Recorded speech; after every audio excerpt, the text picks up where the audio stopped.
देशात सध्या एक विचित्र परिस्थिती निर्माण झाल्याचे चित्र दिसत आहे.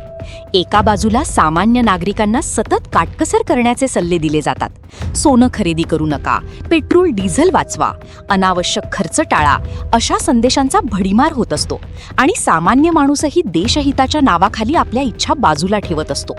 घरातील छोट्या छोट्या खर्चांवर चर्चा होत असताना दुसरीकडे अचानक एखाद्या अधिकाऱ्याच्या किंवा नेत्याच्या घरावर छापे पडतात आणि हजारो कोटींची रोख रक्कम, सोनं आणि मालमत्ता समोर येते.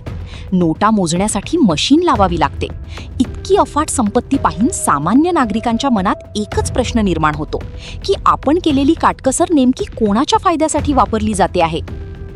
देशातील 140 कोटी जनतेसमोर भ्रष्टाचाराचा हा प्रश्न आता अधिक गंभीर स्वरूपात उभा राहत आहे.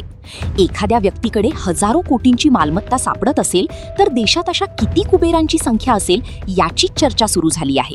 निवडणुकांदरम्यान दिली गेलेली 15 लाख रुपये खात्यात येतील ही घोषणा पुन्हा एकदा लोकांच्या चर्चेचा विषय बनत आहे. भ्रष्टाचारातून जमा झालेली संपत्ती जर जनतेच्या हितासाठी वापरली गेली तर देशातील अनेक आर्थिक समस्या सुटू शकतात, अशी भावना सामान्य नागरिकांमध्ये व्यक्त होताना दिसत आहे. हा विषय कोणत्याही एका पक्षापुरता मर्यादित नसून भ्रष्टाचार ही संपूर्ण व्यवस्थेला लागलेली वाळवी असल्याचे मत समाजातून मांडले जात आहे. या पार्श्वभूमीवर नागरिकांनी केवळ काटकसर न करता जागरूक राहणेही तितकेच महत्त्वाचे असल्याची भावना व्यक्त होत आहे. देशाच्या विकासासाठी वापरला जाणारा पैसा खरोखर योग्य ठिकाणी जातो आहे का, यावर प्रश्न विचारण्याची सवय समाजाने लावून घेणे आवश्यक आहे.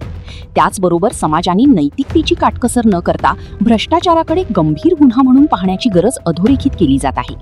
जोपर्यंत भ्रष्टाचाराकडे यश म्हणून पाहिले जाईल तोपर्यंत व्यवस्थेतील ही समस्या कायम राहण्याची शक्यता व्यक्त केली जात आहे.